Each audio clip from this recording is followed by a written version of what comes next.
University of Idaho college students, officials in Moscow, Idaho right now holding a press conference announcing an arrest in the case. Let's listen. Last night, in conjunction with the Pennsylvania State Police, Federal Bureau of Investigation, detectives arrested 28-year-old Bryan Christopher Kohberger in Albrightsville, Pennsylvania, on a warrant for murder of Ethan, Xana, Madison, and Kaylee. I want to personally thank these agencies for their assistance in this case. Kohberger resides in Pullman, Washington, and is a graduate student at Washington State University. We will provide as much information as we can about the extradition to Idaho and the criminal process. However, due to Idaho state law, we are limited in what information we can release today until Kohberger has his initial appearance in Idaho court. I want to express my appreciation to our local community, the people of Idaho, and those throughout our nation who provided information to help us investigate these murders has been very impressive. We've received over 19,000 tips, and we've conducted over 300 interviews. To recap this case, on the evening of November 12th, Kaylee and Madison arrived home at about 1:56 a.m. after visiting a local bar and street food vendor. Ethan and Xana were at the Sigma Chi house before arriving home around 1:45 a.m. The two surviving roommates had also been in the community but returned around 1 a.m. On the morning of November 13th, a 911 call was made at 11:58 a.m., reporting an unconscious person at the residence.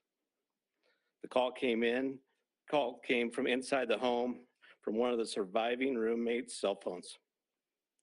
Moscow police responded and found 2 victims on the 2nd floor and 2 victims on the 3rd floor. On November 17th, autopsies were conducted and the Latah County coroner confirmed the identity of the 4 victims. The cause and manner of death was homicide by stabbing. Some had defensive wounds, and each had been stabbed multiple times. These murders have shaken our community, and no arrest will ever bring back these young students. However, we do believe justice will be found through the criminal process. This was a very complex and extensive case. We developed a clear picture over time, and we stand assured that the work is not done, but be assured the work is not done. This has just started. Since November, we have remained laser focused on pursuing every lead in our pursuit of justice for the victims and their families. I recognize the frustration with the lack of information that's been released. However, providing any details in this criminal investigation might have tainted the upcoming criminal prosecution or alerted the suspect of our progress. We will continue to provide as much information as we can as the process moves forward. Today, I want to specifically thank our dedicated Moscow Police Department detectives, patrol officers, the Idaho State detectives, the Idaho State troopers, and their crime lab technicians and scientists, and the Federal Bureau of Investigation for the resources and personnel to conduct this massive investigation. It was the dedication of them and the persistence and the numerous hours that led to an arrest. Fortunately, these highly skilled people worked together as a cohesive team to solve this case. I also want to thank our community and the nation. Over the past 6 weeks, I've been continually reminded of how much our community cares. Locally, public support has been exceptional with kind words, food for investigators, and letters of support. You will never know how much your words of encouragement help us through these trying times. I appreciate each of you and each of your kindness. Agencies and individuals from across the nation have reached out to us to express their support to this department. I'm reminded how our Moscow community, our families, and the nation has been impacted by this daily. Finally, I do want to thank our media partners for the help. You kept this in the news, you helped us with tips, you kept things going, and we truly appreciate that. And you are the product of those 19,000 tips that we received, which is an impressive number. I would like to invite Bill Thompson, the county prosecutor, up at this time.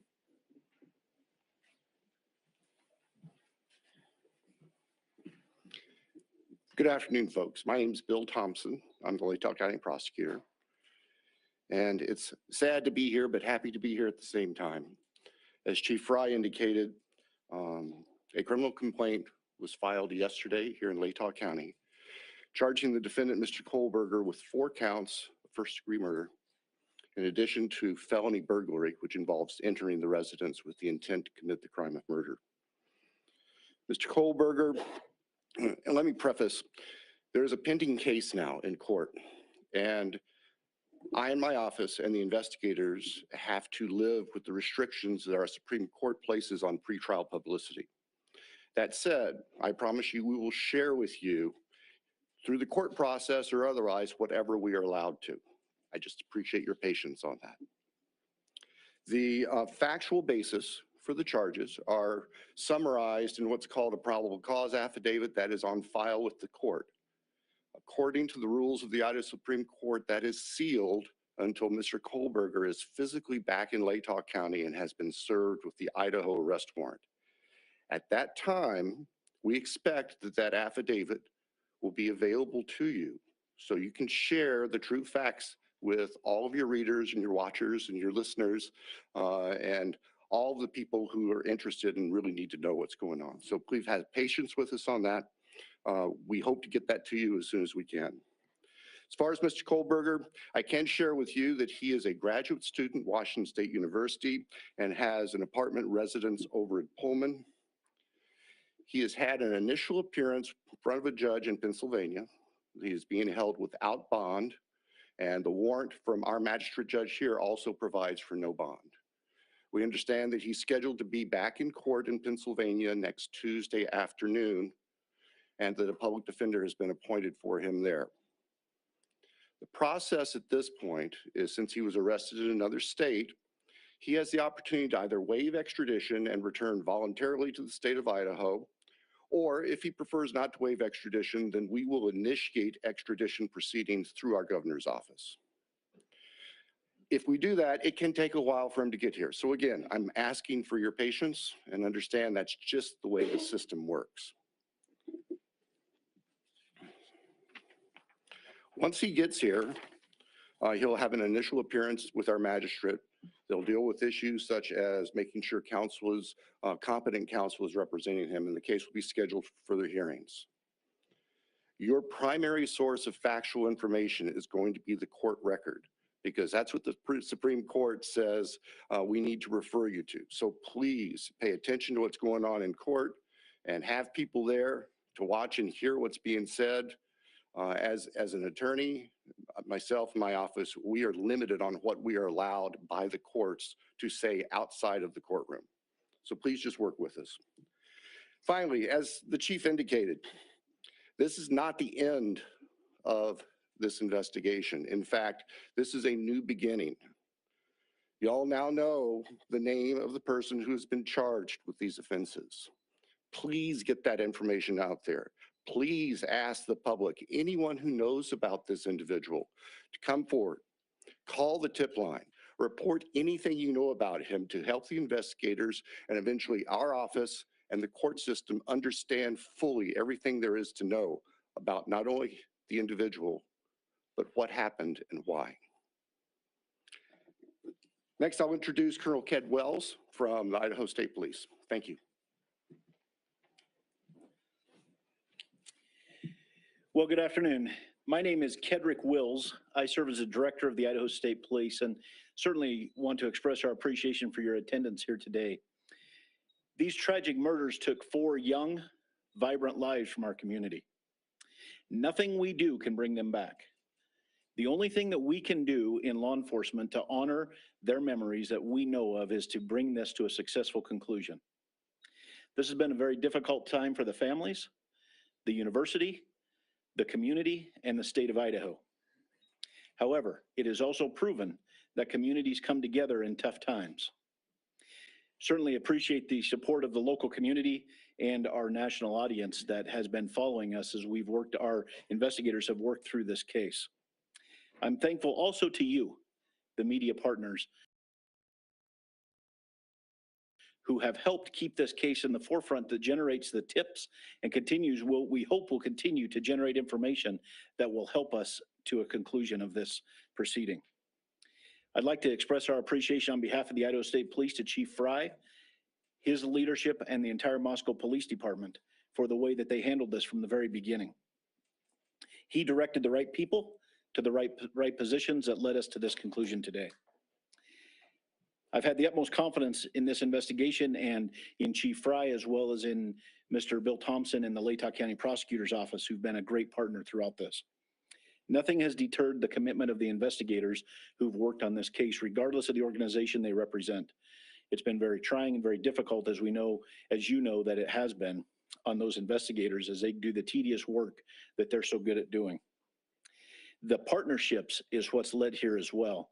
The partnerships between Moscow Police Department, I'd like to express our appreciation with the Federal Bureau of Investigation, specifically the special agent in charge out of the Salt Lake City Division, Dennis Rice, and also the work that happened in the last 24 hours in Pennsylvania with the arrest with the Pennsylvania State Police and Colonel Evanchik with the Pennsylvania State Police. We appreciate what they've done across the nation to help us as well. As Bill shared, this investigation is far from over. In fact, I appreciate what he shared, that this is not an ending, but rather a new beginning. The difference now is, as he shared, that we are dictated what information we can share by the court process and by laws in our state of Idaho. And so we will share, as he shared, Mr. Thompson is absolutely committed to share everything he can share through the court process. We've got to make sure that we don't get in front of that process. And we really deeply appreciate everybody's support here. The relationships that were forged here and the partnerships that were forged have led to this. And based on that is why we're here today. And we continue to believe that the best way we can honor these 4 lives that have been taken is to make sure that we have a successful outcome here. One of the partnerships that's been forged throughout this is a partnership with the University of Idaho. And on that, I'd like to introduce the president of the University of Idaho, Mr. Scott Green.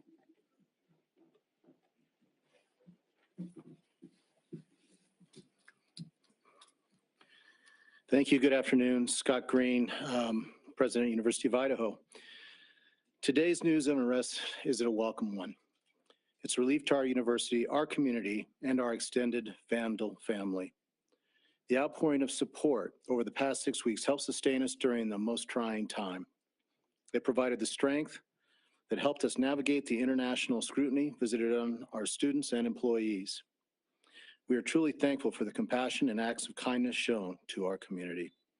Kindness is contagious, and it provided the light that reclaimed ground lost to evil and darkness. We first want to acknowledge and thank Governor Little for the early promise of financial support that enabled the university to secure our campus and focus on helping our students and our employees in the wake of the crimes.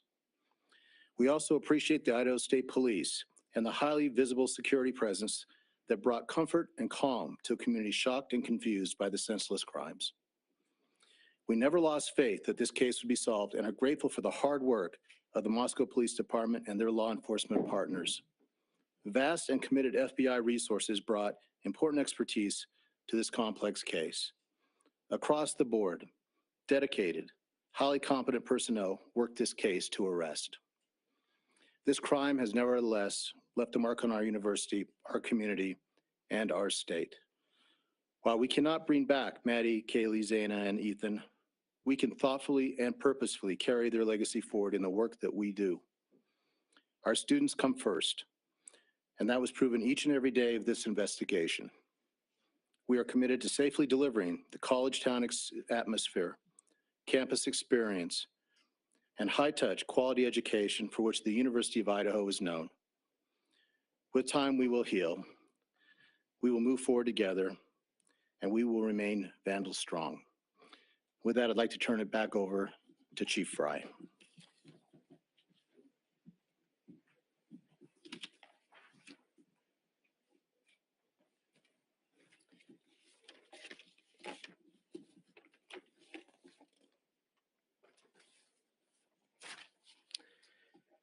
So now we will open the floor to questions. However, I want to remind everyone, as Prosecutor Bill Thompson explained, any factual information regarding the arrest of Kohberger is currently sealed per Idaho law and will not be released until he has appeared in an Idaho court. Please formulate your questions accordingly. I recognize there are a lot of questions, and I will try to answer as many of them as I can.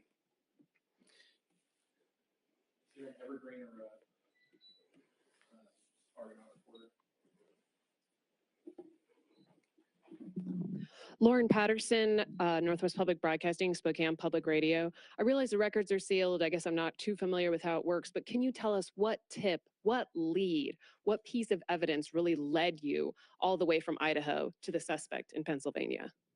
As I've said in the past, that's part of our investigation, and we won't be releasing that this time. We will have those answers. We'll have them as soon as we can make those available to you. Then a quick follow-up and a two-parter. Is our community safe, or is law enforcement still on the search for other suspects who might be involved in this attack? What I can tell you is we have an individual in custody who committed these horrible crimes, and I do believe our community is safe, but we still need to be vigilant, right? We still have talked about this in the past. We always need to be aware of our surroundings and make sure that we're aware of what's going on.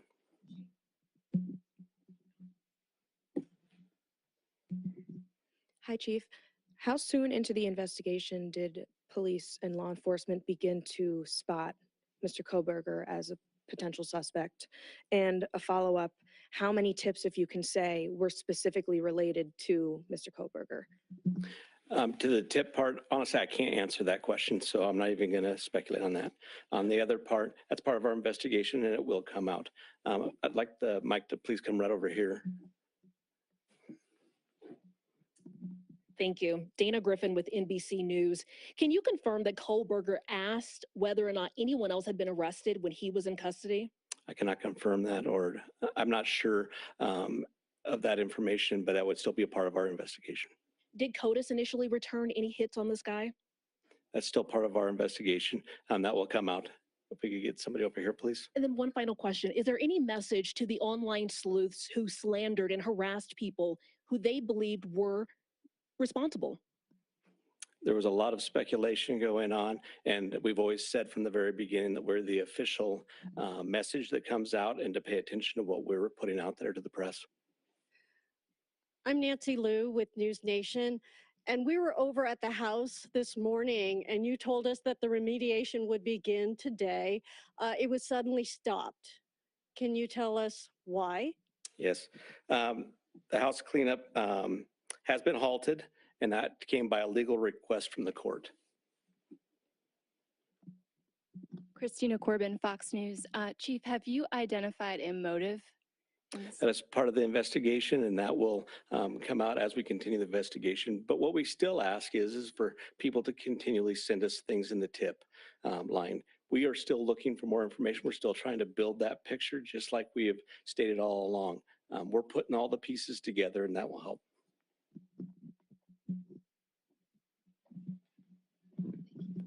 Chief Veronica Miracle with CNN. Any indication that the suspect knew the victims? That's part of the investigation as well. It won't be something that will come out at this point in time, but as we continue the investigation and as this case goes to trial, that will be brought forth. Have you spoken to the families? Can you tell us what they've told you today? Are you talking to the victims' families? Yeah, we have reached out to the victims' family as we always do. We've done that daily, and we've continued to have contact with them. You're listening to a press conference in Moscow, Idaho, as officials are giving an update in the arrest made in the murders of those 4 University of Idaho college students. Officials announcing that 28-year-old Bryan Kohberger was taken into custody this morning in a Pennsylvania town in the Pocono Mountains. They say that he is now being charged or is facing charges, 4 counts of first-degree murder and felony burglary. There he is there, and is currently being held in Pennsylvania without bond. Now, the extradition process is underway. He had a court hearing earlier today, and a judge ordered the extradition, but we're told that process could take time. He has another court date that will happen next week before he actually goes back to Washington. And the interesting thing here is, while we're still getting more information about his background and any potential connection that he had to the victims here, officials do say that he was a student studying criminology, a PhD candidate at Washington State University in Pullman. His apartment just over the state border, about 15 minutes away from the crime scene. So again, all of this information, breaking news today. Much relief to the people in that small Idaho town who've been essentially living in fear for weeks. Let's go right to ABC's Kayna Whitworth, who's been on this story pretty much since this began. And Kayna, what were some of the things that stood out to you about what we learned today? And also, I know you've been talking to the families, getting their reaction. Well, one thing that really stands out, Whit, is that we will not get that affidavit unsealed until he appears in court here in Idaho. And as you heard the Latah County prosecutor, Bill Thompson, say, that could take some time, because if Kohberger does not come back here on his own merit, the governor of Idaho will have to get involved. They will have to extradite him here to Idaho to face charges. At that point, once he's in court, they will unseal that affidavit, which I do think will hold a lot of answers. Right now, we still don't know who or what was the target of this attack. Keep in mind, authorities have maintained this entire time this was an isolated and targeted attack. We also still don't know if he was connected to that white Hyundai Elantra that everyone was looking for. So they still say they have a lot of details that haven't been unsealed just yet. And again, we also don't know if there was other people arrested. Remember, Whit, authorities said that they're looking for all the occupants, plural, of that white Hyundai Elantra. Now, I did speak with a family of Kaylee Goncalves. We've been talking with Steve throughout this entire ordeal, and he says at this point, the family is not familiar with this man, but he says that they are looking into it. They want to know if he is connected at all. You have to keep in mind that Washington State University is less than 10 miles away from Moscow. He also said today that they are happy, relieved, and thankful. And this news comes on a day when they are holding a joint celebration of life for both Kaylee and her lifelong best friend, Madison Mogen. Yeah, it's just been so painful for that community. And I know that families, people were going home for the holidays and they were dealing with all of this. And to the point that you made earlier, Police Chief James Fry was actually asked directly if there were any other suspects in the case. And he didn't give a direct answer, but just said that I believe our community is safe, but we still need to be vigilant. So something to keep an eye on as the case unfolds. Kayna, thank you so much.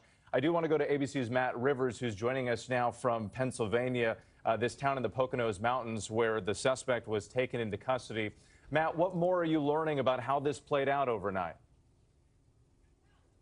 Yeah, this was a pretty shocking turn of events here in Northeast Pennsylvania. We're a long way, obviously, from Idaho, and yet it was in the overnight hours just behind me in that gated community. It's a private community, so we're not actually allowed in to see the house. But the parents of Bryan Kohberger, that's apparently where this joint group, this SWAT team, consisting of members of the FBI, the Idaho and Pennsylvania State Police, as well as the Moscow, Idaho local police, they were able to make entry to the house where Kohberger was staying, and they were able to arrest the 28-year-old. They transferred him shortly thereafter to the Monroe County Correctional Facility, and that is where he is right now, awaiting extradition, which you heard the chief talk about in that press conference, that process going to play out right here in Pennsylvania. As for who this gentleman is, there's a lot of people that have been driving back and forth behind us all day long. We've been reaching out to people saying, hey, do you know who this person is? We haven't found anyone, at least at this point, who knows who this person is, but he does have roots in this area. He graduated in 2022, in June, actually, from DeSales University. That's about an hour away from here. And we know, even though he's at Washington State University, he's got roots here. So we're learning much more about who this person is, but still a much clearer picture needed about who Bryan Kohberger is. Matt Rivers, thank you. Let's bring in our senior investigative reporter, Aaron Katursky, who's been digging into the background of 28-year-old Bryan Kohberger. And Aaron, we know that he had a court appearance. Tell us more about this extradition process and where things go from here. He did have a court appearance earlier this morning with Bryan Kohberger. Will next return to a Pennsylvania court Tuesday afternoon to begin the process of extraditing him to Idaho, where he faces those 4 counts of felony murder. Now, law enforcement sources told ABC News police in Idaho identified Kohberger as a suspect, at least in part, using DNA technology, and they tracked him to Pennsylvania through his vehicle. We're told the FBI had been watching the house for several days before a specialized team of state troopers and federal agents moved in at about 2 o'clock this morning to make the arrest. Whit? All right, Aaron Katersky, our thanks to you, and Matt Rivers and Kana Whitworth, who've been following this story. Just want to leave you with what James Fry, the police chief, said. He reminded us that these murders have shaken our community and no arrest will ever bring back these 4 students. He says the work is not done. It's just getting started. Our coverage continues on ABC News Live and abcnews.com. You can also get breaking news alerts with the ABC News app. We'll be right back here with complete details on World News Tonight. For now, I'm Whit Johnson in New York. Have a great day. This has been a special report from ABC News.